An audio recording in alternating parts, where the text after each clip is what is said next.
Hello दोस्तों, स्वागत है आपका मेरे यूट्यूब चैनल परीक्षा प्लान में। तो कैसे हैं आप लोग? आई होप अच्छे होंगे। तो जैसा कि आप लोगों को पता है कि ईवीएस के लिए महत्वपूर्ण प्रश्नों की मैं प्रैक्टिस करवा रही हूँ। ये प्रैक्टिस का 9वां वीडियो है। 8 वीडियो इसके पहले आ चुके हैं। प्रत्येक वीडियो में मैंने 30 प्रश्न लिए हैं।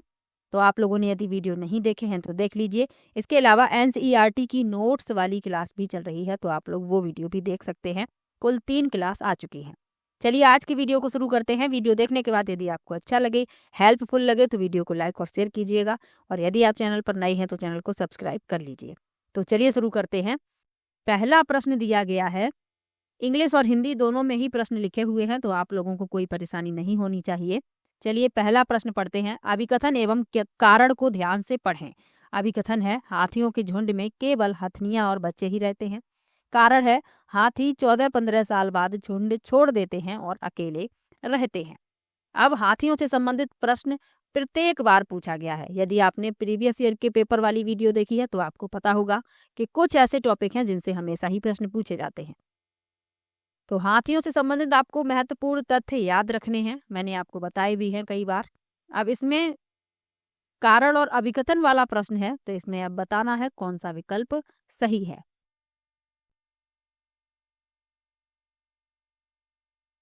तो इसमें अभिकथन और कारण दोनों ही सही लिखे हुए हैं। हाथियों के झुंड में सिर्फ हथनियां और बच्चे ही रहते हैं, और जो सबसे बुजुर्ग हथनी होती है वो झुंड का नेतृत्व करती है, यानी कि झुंड की नेता होती है। हाथी जो होते हैं 14-15 साल तक झुंड में रहते हैं, फिर झुंड छोड़ देते हैं और अकेले रहते हैं। तो अभिकथन और कारण दोनों ही सही हैं, और कारण जो है अभिकथन की सही व्याख्या भी कर रहा है। तो इसमें आपका तीसरा विकल्प सही हो जाएगा। दोनों अभिकथन तथा कारण सही हैं एवं कारण अभिकथन की सही व्याख्या करता है। चलिए आगे बढ़ते हैं। बंगाल की खाड़ी पर समुद्र तट वाला राज्य या केंद्र शासित प्रदेश निम्नलिखित में से कौन सा है? पहला विकल्प है कर्नाटक, दूसरा विकल्प है केरल, तीसरा है तेलंगाना और चौथा है आंध्र प्रदेश। अब इसमें आपको बताना था बंगाल की खाड़ी पर समुद्र तट वाला राज्य या केंद्र शासित प्रदेश। बंगाल की खाड़ी से संबंधित प्रश्न भी पूछे जाते हैं, और अरब सागर के जो तटवर्ती राज्य है वो भी पूछ लिए जाते हैं। तो बंगाल की खाड़ी पर समुद्र तट वाला राज्य है आंध्र प्रदेश। चौथा विकल्प इसमें आपका सही हो जाएगा, आंध्र प्रदेश। चलिए आगे बढ़ते हैं। निम्नलिखित कथनों को पढ़िए एवं सही विकल्प चुनिए। अभिकथन दिया गया है और कारण दिया गया है। अभिकथन है, जैव मात्रा एवं जीवाश्म ईंधन दोनों ऊर्जा के परंपरागत स्रोत हैं। और कारण है, पारंपरिक स्रोत वे हैं जिनका स्वभाव नवीकरणीय होता है।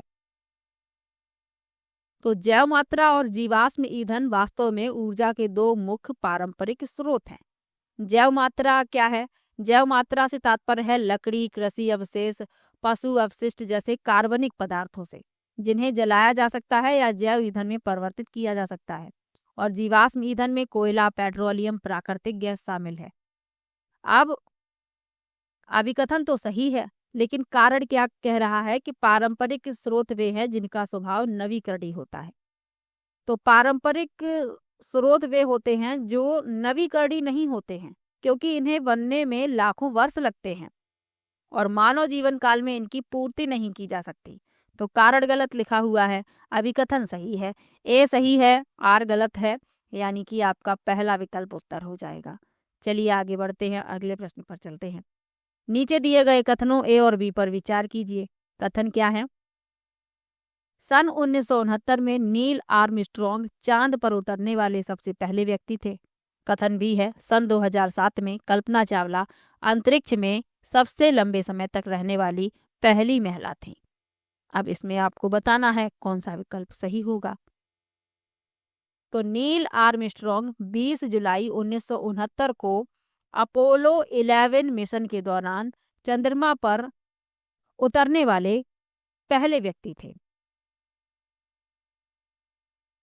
यह मानव अंतरिक्ष अन्वेषण में एक ऐतिहासिक घटना थी, क्योंकि यह पहली बार था जब मानव ने किसी अन्य खगोलीय पिंड पर कदम रखा था। अब कथन ए तो बिल्कुल सही लिखा है, लेकिन कथन बी क्या कह रहा है कि 2007 में कल्पना चावला अंतरिक्ष में सबसे लंबे समय तक रहने वाली पहली महिला थी। तो ये गलत लिखा हुआ है।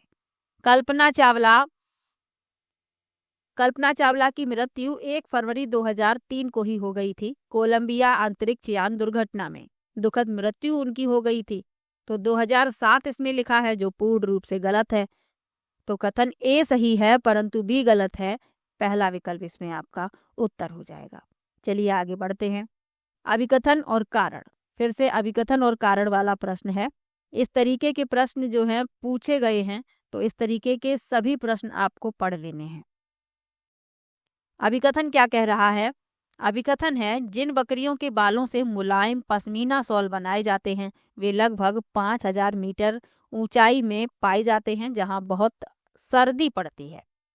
यानी कि जिन बकरियों से मुलायम पश्मीना शॉल बनाए जाते हैं वे 5000 मीटर की ऊंचाई पर पाई जाती हैं। ये अभिकथन कह रहा है।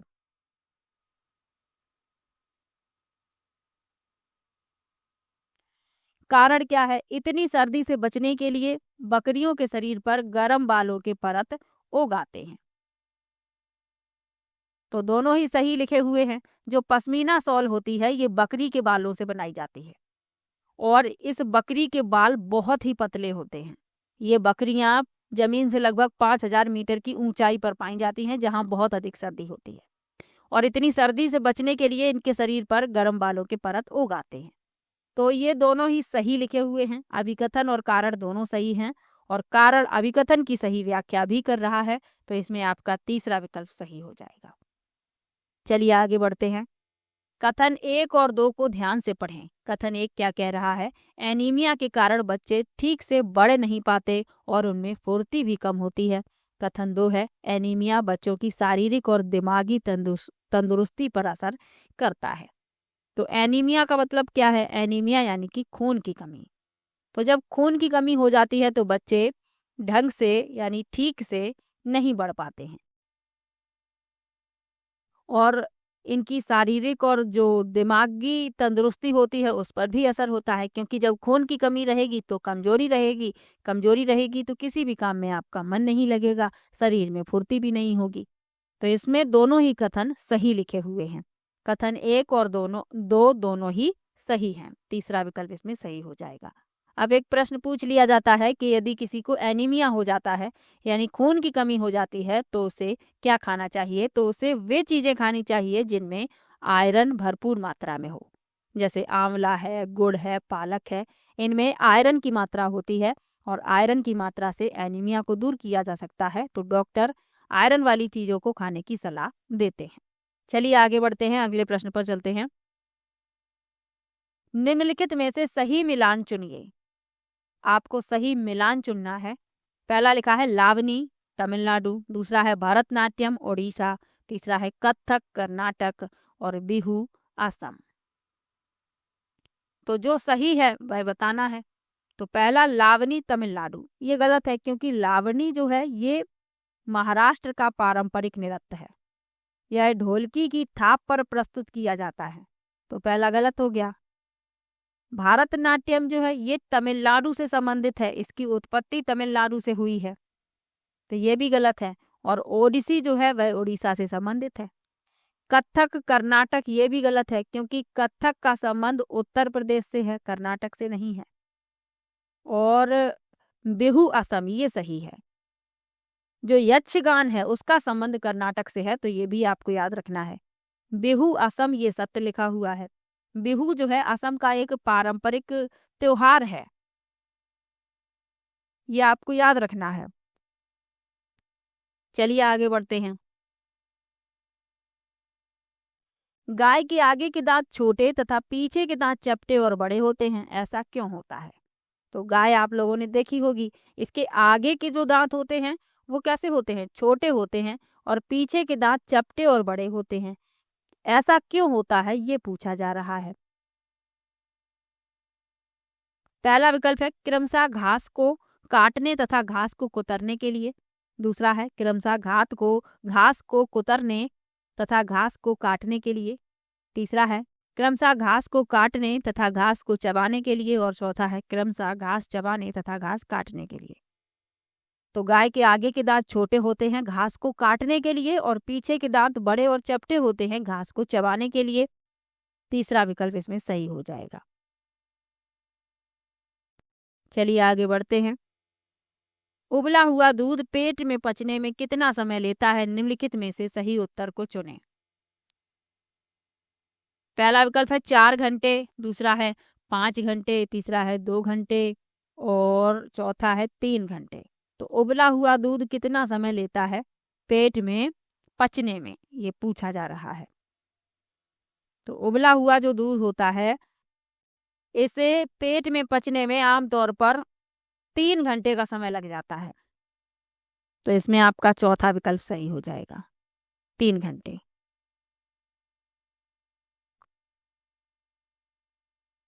चलिए आगे बढ़ते हैं। एक व्यक्ति मृत समुद्र या खारी झील में नहीं डूबेगा भले ही वह तैरना ना जानता हो।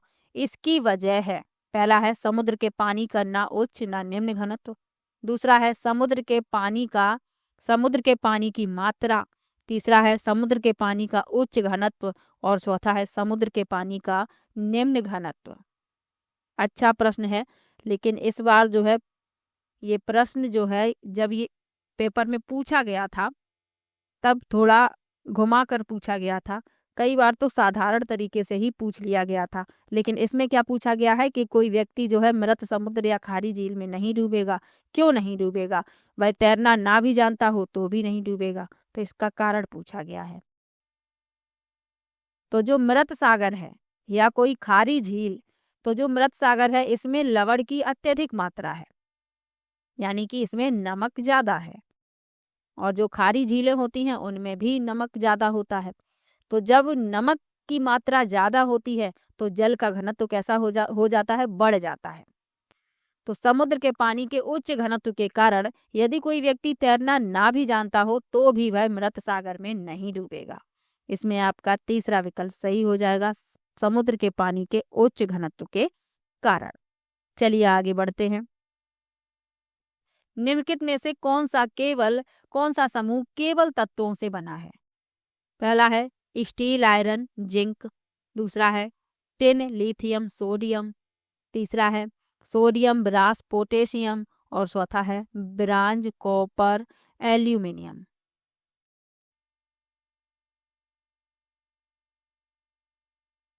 तो हमें वे तत्व बताने हैं जिनमें प्रत्येक एक शुद्ध पदार्थ है और एक ही प्रकार के परमाणु से बना हुआ है। तो इसमें आप देखेंगे जो विकल्प सही होगा, चलिए एक एक करके देख लेते हैं। पहले में लिखा है स्टील आयरन जिंक, तो स्टील मिश्र धातु है, गलत हो गया। दूसरे में लिखा है टिन लिथियम सोडियम, यही विकल्प सही है। इसमें आप देखेंगे ब्रास मिश्र धातु है, इसमें ब्रांज मिश्र धातु है। दूसरा विकल्प इसमें सही है क्योंकि ये केवल तत्वों से मिलकर बना है, ये समूह टिन लिथियम और सोडियम। चलिए आगे बढ़ते हैं।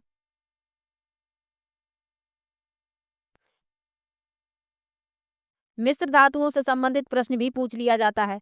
आपसे पूछ लिया जाता है कि कांसा किसकी मिश्र धातु है? तो कांसा जो है ये तांबे और टिन की मिश्र धातु है, कॉपर और टिन की। स्टील जो है लोहा और कार्बन की है, पीतल जो है तांबा और जस्ते की है। तो ये भी आपको साथ में याद रखना है। चलिए आगे बढ़ते हैं। दो भारतीय पक्षी वृक्ष या झाड़ी की डाली पर अपना लटकता घोंसला बनाते हैं। ये दो भारतीय पक्षी हैं। पहला है बसंत गौरी और शक्कर खोरा, दूसरा है दर्जन चिड़िया और कलचिड़ी, तीसरा है कलचिड़ी और वीवर पक्षी और चौथा है शक्कर खोरा और दर्जन चिड़िया।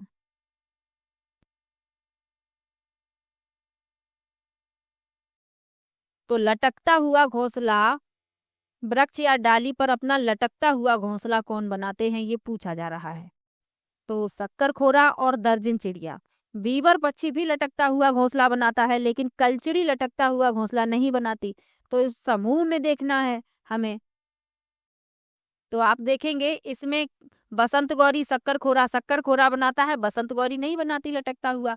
दर्जन चिड़िया लटकता हुआ ही बनाती है, भले ही वह पत्तों को सी कर आपस में थैली जैसी बनाती है, लेकिन उसका जो घोंसला होता है वह लटकता हुआ ही होता है। लेकिन कलचड़ी नहीं बनाती इसमें, तो इसीलिए दूसरा विकल्प नहीं है उत्तर। इसमें बीवर पक्षी लटकता हुआ घोंसला बनाता है लालटेन की तरीके से, लेकिन कलचड़ी नहीं बनाती। तो इसमें आपका चौथा विकल्प सही हो जाएगा। शक्करखोरा और दर्जन चिड़िया यानी सनबर्ड और टेलर बर्ड, ये दोनों ही वृक्ष या झाड़ी की डाली पर अपना लटकता हुआ घोंसला बनाते हैं। चौथा विकल्प इसमें आपका उत्तर हो जाएगा। चलिए आगे बढ़ते हैं। कथन ए और बी को ध्यान से पढ़ें। कथन ए क्या कह रहा है? ठंड के मौसम में छिपकलियां लंबी और गहरी निद्रा में चली जाती हैं। कथन बी है कुछ ऋतुओं में कुछ जानवर गहरी निद्रा में चले जाते हैं। अब निम्नलिखित में से सत्य कथन बताने हैं। तो आप लोगों ने देखा होगा कि जैसे ही सर्दी की शुरुआत होती है आपको छिपकली नहीं दिखाई देती हैं। क्यों नहीं दिखाई देती हैं? इसका कारण भी आपको पता होना चाहिए।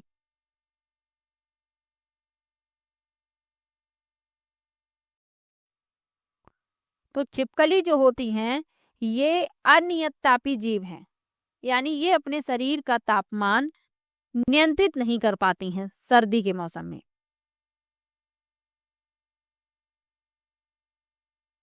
तो इसीलिए ये सर्दी के मौसम में नहीं दिखाई देती हैं।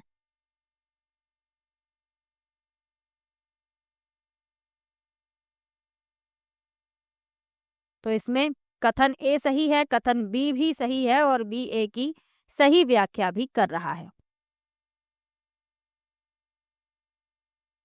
तो ए और बी दोनों सही हैं और बी ए की सही व्याख्या है। तीसरा विकल्प सही हो जाएगा। ठंड के मौसम में छिपकली नहीं दिखाई देती हैं। जब गर्मी की शुरुआत होती है तो छिपकली फिर से दिखाई देती हैं, क्योंकि ये अनियत तापी हैं। ये अपने शरीर का तापमान नियंत्रित नहीं कर पाती हैं सर्दी के मौसम में, इसीलिए ये सर्दी के मौसम में गहरी निद्रा में चली जाती हैं। चलिए आगे बढ़ते हैं। आज अब भारत में 10 बजे हैं, यानी सुबह के 10 बजे हैं। आज ही में लगभग मध्याह्न है।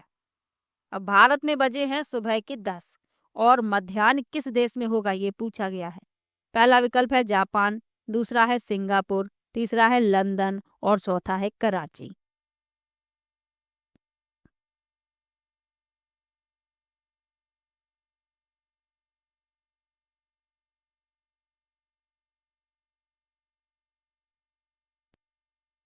तो जब भारत में सुबह के 10 बजते हैं तो सिंगापुर में दोपहर के 12:30 बज जाते हैं, यानी कि मध्याह्न होगा, लगभग मध्याह्न होगा सिंगापुर में।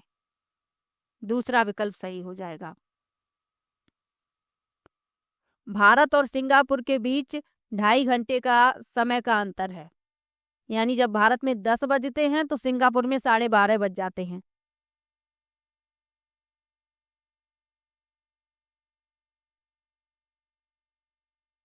इसके अलावा और जो विकल्प लिखे हुए हैं, जैसे कि जब भारत में 10 बजेंगे तो जापान में बजेंगे दोपहर के 1:30 का समय होगा। इसमें पूछा गया था लगभग मध्याह्न, इसलिए जापान उत्तर नहीं है। इसके अलावा लंदन में कितने बजेंगे? जब भारत में सुबह के 10 बज रहे होंगे तो लंदन में बज रहे होंगे सुबह के 4:30 और कराची में बज रहे होंगे सुबह के 9:30। तो इसीलिए ये विकल्प उत्तर नहीं है, इसमें आपका दूसरा विकल्प उत्तर है। चलिए आगे बढ़ते हैं। अगला प्रश्न दिया गया है, एक व्यक्ति ने 30 जनवरी 2023 को नई दिल्ली स्टेशन से बेंगलुरु के लिए ट्रेन पकड़ी।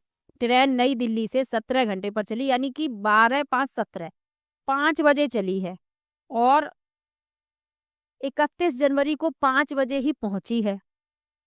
यदि नई दिल्ली और बेंगलुरु के बीच की दूरी 1776 किलोमीटर है तो ट्रेन की पूरी यात्रा की औसत गति क्या होगी?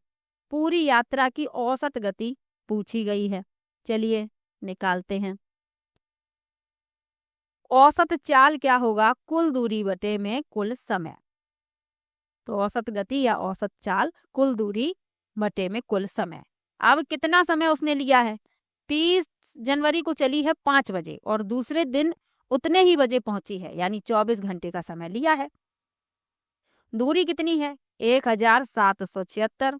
औसत चाल बराबर क्या होगा? कुल दूरी बटे में कुल समय। कुल घंटे लिया है 24 घंटे का समय। हम भाग दे देंगे तो हमें मिलेगा 74 किलोमीटर प्रति घंटा, यानी कि तीसरा विकल्प इसमें हो जाएगा उत्तर। चलिए आगे बढ़ते हैं, अगले प्रश्न पर चलते हैं। अगला प्रश्न दिया गया है, किसी केंद्र शासित प्रदेश के मानचित्र पर एक कोने पर नीचे दिए गए पैमाने को दर्शाया गया है। 1 सेंटीमीटर बराबर 155 मीटर। यदि कोई व्यक्ति इस मानचित्र पर दो शहरों के बीच की दूरी 19.7 सेंटीमीटर मापता है तो इन दोनों शहरों के बीच की वास्तविक दूरी है लगभग। तो 19.7 दूरी मापता है, इसमें हम 155 का कर देंगे गुणा, क्योंकि हमें पैमाना दिया गया था 1 सेंटीमीटर बराबर 155 मीटर। गुणा कर देंगे तो हमें कितना मिलेगा, हमें मिल जाएगा 3053.5 मीटर। लेकिन हम देखते हैं कि विकल्प जो हैं वो सभी किलोमीटर में दिए गए हैं, तो इसमें हम 1000 से भाग दे देंगे तो हमें मिल जाएगा 3.05 किलोमीटर। तीसरा विकल्प इसमें उत्तर हो जाएगा। चलिए आगे बढ़ते हैं। अगला प्रश्न है, पर्वतारोहियों को अधिक ऊंचाई पर नाक से खून बहने का कारण होता है। पहला है रक्त वाहिकाओं में दबाव बाहरी दबाव से अधिक हो जाता है। दूसरा है रक्त वाहिकाओं में दबाव बाहरी दबाव से कम हो जाता है। तीसरा है रक्त वाहिकाओं में दबाव बाहरी दबाव के बराबर हो जाता है। और चौथा है अधिक ऊंचाई पर खून यानी रक्त गाढ़ा हो जाता है। तो पर्वतारोही जब अधिक ऊंचाई पर जाते हैं तो उनके नाक से खून बहने लगता है। क्यों बहने लगता है? क्योंकि जो रक्त वाहिकाएं होती हैं इनमें जो दबाव है बाहरी दबाव से अधिक हो जाता है, इसी कारण नाक से खून बहने लगता है। तो इसमें आपका पहला विकल्प सही हो जाएगा। जब हम अधिक ऊंचाई पर पहुंचते हैं तो वायुमंडलीय दबाव कैसा होता है? कम हो जाता है, और रक्त वाहिकाओं के अंदर का दबाव बाहर के वायुमंडलीय दबाव की तुलना में अपेक्षाकृत अधिक हो जाता है। यह दबाव अंतर नाक में नाजुक रक्त वाहिकाओं के फटने का कारण बन सकता है, जिससे नाक से खून बहता है। तो इसमें आपका पहला विकल्प सही है। चलिए आगे बढ़ते हैं। निम्न में से ऊष्मा के कुचालक समूह का चयन करें जिसमें कुचालक है यानी जिसमें ऊष्मा का प्रवाह नहीं हो सकता है। पहला विकल्प है ऊन लकड़ी लोहा, दूसरा है हवा जल तांबा, तीसरा है हवा ऊन एल्यूमिनियम और चौथा है ऊन प्लास्टिक लकड़ी। तो ऊष्मा के कुचालक समूह का चयन करना है ऊन प्लास्टिक लकड़ी, इसमें ऊष्मा का प्रवाह नहीं हो सकता है। चौथा विकल्प इसमें आपका उत्तर हो जाएगा। चलिए आगे बढ़ते हैं। पौधों की एक प्रजाति एक्स है जो बहुत अधिक संख्या में पैदा होती है लेकिन पूरे विश्व में भारत के वायु भाग में ही पाई जाती है। यह किस प्रकार की प्रजाति है? हमें कोई पौधे का नाम नहीं बताना है, हमें सिर्फ प्रजाति का प्रकार बताना है। पहला है प्रचुर, दूसरा है विदेशी, तीसरा है स्थानिक और चौथा है विलुप्त होने की कगार पर। तो पौधों की एक प्रजाति है जो बहुत अधिक संख्या में होती है लेकिन सिर्फ भारत के वायु भाग में ही। तो ये स्थानिक प्रजाति है जो किसी एक विशेष क्षेत्र में पैदा होती है। सी विकल्प इसमें सही हो जाएगा। स्थानिक स्थानिक प्रजातियां वे होती हैं जो किसी विशेष भौगोलिक क्षेत्र में पाई जाती हैं और दुनिया में कहीं नहीं पाई जाती। तो इसमें आपका तीसरा विकल्प सही हो जाएगा। प्रचुर प्रजातियां कौन सी होती हैं? जो बड़ी संख्या में मौजूद हैं और किसी विशिष्ट क्षेत्र तक सीमित नहीं है, यानी कि प्रत्येक जगह ये उग जाती हैं, प्रचुर हैं। विदेशी कौन सी हैं? वे प्रजातियां होती हैं जो किसी ऐसे क्षेत्र में ले आई जाती हैं जहां वे स्वाभाविक रूप से नहीं होती, यानी किसी पौधे को यदि आप किसी दूसरे देश से लाएं अपने यहाँ तो वह विदेशी प्रजाति कहलाएगी। और विलुप्त होने की कगार पर कौन सी होती हैं? जिनकी संख्या निरंतर कम हो रही है और निकट भविष्य में ये विलुप्त हो सकती हैं, तो ये विलुप्त होने की कगार पर कहीं जाती हैं। इसमें आपका तीसरा विकल्प सही है। चलिए आगे बढ़ते हैं। हाथियों के विषय में वह कथन चुनिए जो सही नहीं है, यानी जो गलत है वह बताना है। पहला है हथनियां झुंडों में रहती हैं। एक झुंड में 20 से 25 हथनियां और उनके बच्चे होते हैं। हाथी 14-15 वर्ष की आयु तक ही झुंड में रहते हैं। 15 वर्ष से अधिक आयु के हाथी झुंड छोड़ देते हैं और अकेले ही रहते हैं।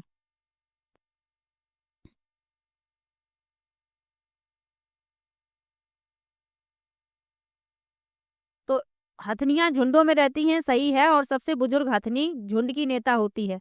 एक झुंड में 20 से 25 हथनियां और बच्चे रहते हैं, ये गलत है। और हमसे पूछा गया है कि जो सही नहीं है तो वही हमें बताना है, तो दूसरा विकल्प उत्तर हो जाएगा। एक झुंड में 10 से 12 हथनियां और उनके बच्चे रहते हैं, और हाथी 14-15 वर्ष तक की आयु तक झुंड में रहते हैं, फिर झुंड छोड़ देते हैं, फिर अकेले रहते हैं। तो इसमें आपका दूसरा विकल्प सही है। चलिए आगे बढ़ते हैं।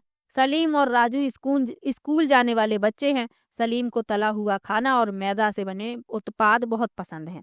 दूसरी तरफ राजू घर का बना स्वस्थ खाना खाता है, लेकिन वह पालक और अन्य हरी पत्तेदार सब्जियां कभी नहीं खाता। दोनों को निम्नलिखित में से किस विकार से पीड़ित होने की संभावना है? अब ये दो बच्चे हैं, स्कूल जाते हैं। सलीम खाता है ऑयली, तला हुआ, मैदे से बने उत्पाद, और राजू घर का खाना तो खाता है लेकिन पालक और हरी पत्तेदार सब्जियां नहीं खाता। तो दोनों को कौन सी बीमारी हो जाएंगी ये पूछा गया है। तो जो ज्यादा तला हुआ खाना खाता है, मैदे से बने उत्पाद खाता है, उसे मोटापा हो जाता है, उसका वेट बढ़ने लगता है। और जो आयरन वाली चीजें नहीं खाता उसको एनीमिया हो जाता है, खून की कमी हो जाती है। तो सलीम को हो जाएगा मोटापा और राजू को हो जाएगा एनीमिया। तीसरा विकल्प इसमें उत्तर हो जाएगा। चलिए आगे बढ़ते हैं।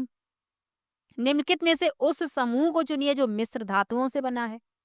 पहला विकल्प है ब्रास ब्रांज लिथियम, दूसरा है मैग्नीशियम एल्यूमिनियम स्टील, तीसरा है स्टील ब्रास टिन, और चौथा है स्टील ब्रास ब्रांज। तो मिश्र धातुओं से जो बना है वह हमें बताना है।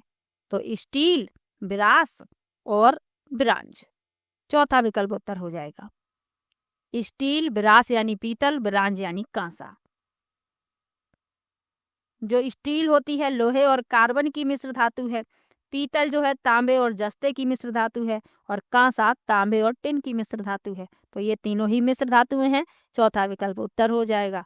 अगला प्रश्न है, पृथ्वी के आयतन में निम्नलिखित में से होते हैं। पहला है 1% परपटी, 84% मेंटल, 15% क्रोड। अब इसमें बताना है। तो तीनों ही सही लिखे हुए हैं। भूपर्पटी जो है सबसे बाहरी परत है जो अपेक्षाकृत पतली होती है और पृथ्वी के आयतन का लगभग 1% है, तो सही लिखा हुआ है। मेंटल जो है यह परत भूपर्पटी के नीचे स्थित है और लगभग 2900 किलोमीटर की गहराई तक फैली हुई है। यह पृथ्वी के आयतन का लगभग 84% है। और क्रोड जो है सबसे भीतरी परत है जो बाहरी क्रोड और आंतरिक क्रोड से बनी है और पृथ्वी के आयतन का लगभग 15% है। तो तीनों ही सही हैं, ABC तीनों सही हैं, चौथा विकल्प उत्तर हो जाएगा। चलिए आगे बढ़ते हैं। निम्नलिखित अभिकथन तथा कारण को ध्यान से पढ़ें, सही विकल्प का चयन करें। अभिकथन है अल-बरूनी और इब्न बतूता जैसे यात्रियों ने भारत से विभिन्न देशों की यात्रा की, और कारण है यात्राओं से लोगों को एक दूसरे के विचारों को जानने का अवसर मिलता है।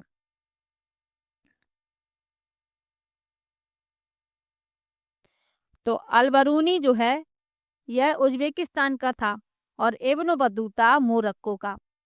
अब अभिकथन कह रहा है कि इन्होंने भारत से विभिन्न देशों की यात्रा की, तो इन्होंने अपनी यात्रा भारत से शुरू नहीं की,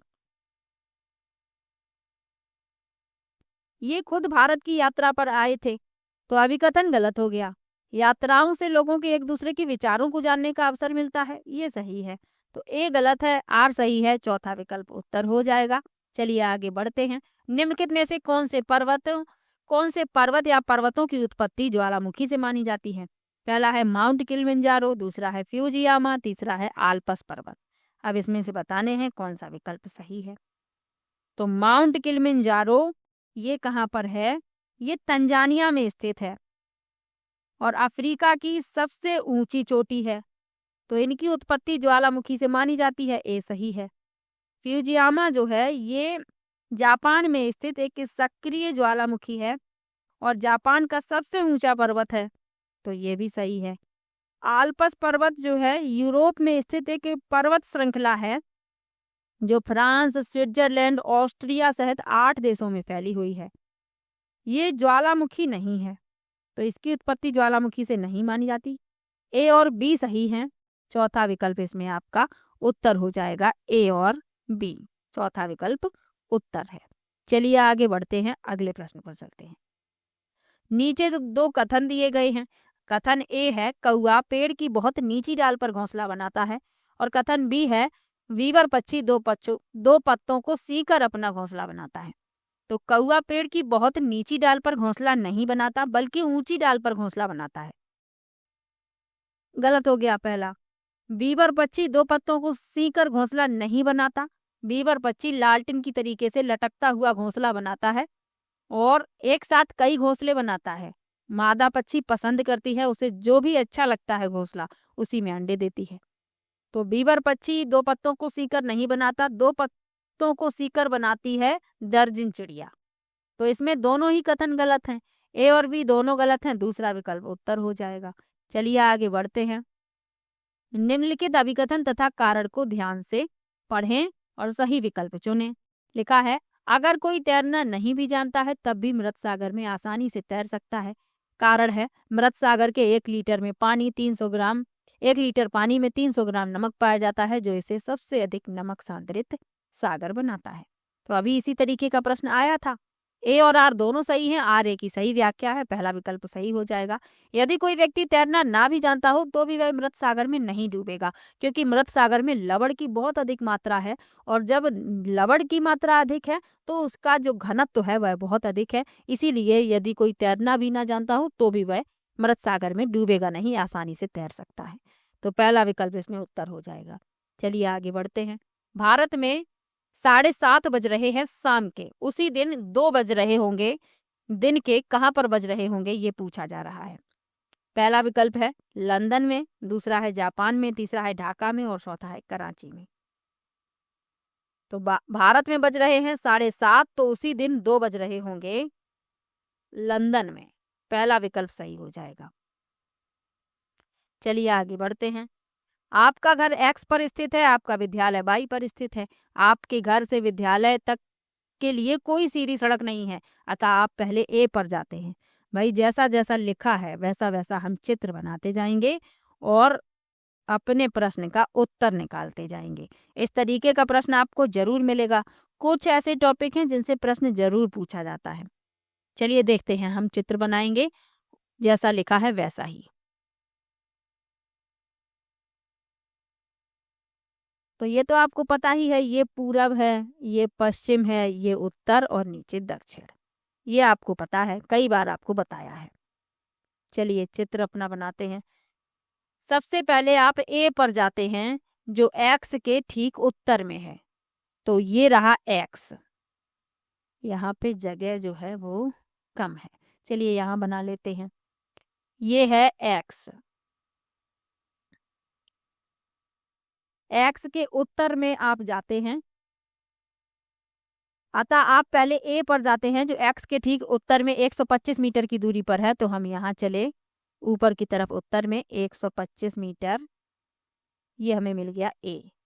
उसके बाद लिखा है फिर आप बी पर जाते हैं जो ए के ठीक पश्चिम में है, 75 मीटर की दूरी पर। तो ए के पश्चिम में 75 मीटर की दूरी चलनी है, ये हमें मिल जाता है बी।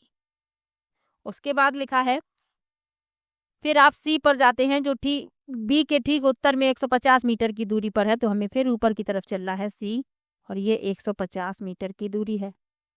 और अंत में आप बाई पर अपने विद्यालय पहुंचते हैं जो सी के ठीक पूर्व में 75 मीटर की दूरी पर है। तो ये 75 मीटर की दूरी पर है, आप अपने विद्यालय पहुंच गए।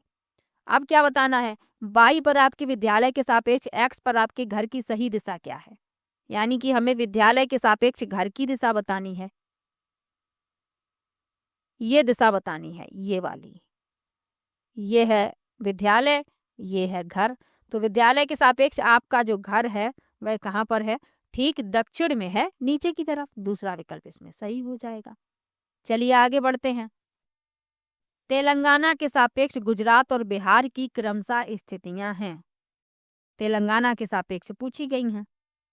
पहला है उत्तर पश्चिम दक्षिण पूर्व, दूसरा है दक्षिण पश्चिम उत्तर पूर्व, तीसरा है उत्तर पूर्व उत्तर पश्चिम और चौथा है उत्तर पश्चिम उत्तर पूर्व। तो तेलंगाना के सापेक्ष गुजरात है उत्तर पश्चिम में और बिहार है उत्तर पूर्व में, चौथा विकल्प सही हो जाएगा। तो 30 प्रश्न आज की वीडियो में मैंने लिए हैं। कल की वीडियो में मैंने कम प्रश्न ले पाए थे, आज मैंने पूरे 30 प्रश्न लिए हैं और प्रत्येक वीडियो में 30 प्रश्न लिए हैं कल की वीडियो को छोड़कर। तो 30 में से आपके कितने प्रश्न सही हुए कमेंट बॉक्स में ज़रूर बताइए और वीडियो को शेयर किया कीजिए। चलिए मिलते हैं नेक्स्ट वीडियो में। वीडियो कैसा लगा ये भी कमेंट में ज़रूर बताइएगा। वीडियो को लाइक और शेयर कीजिएगा। मिलते हैं नेक्स्ट वीडियो में, तब तक के लिए बाय बाय।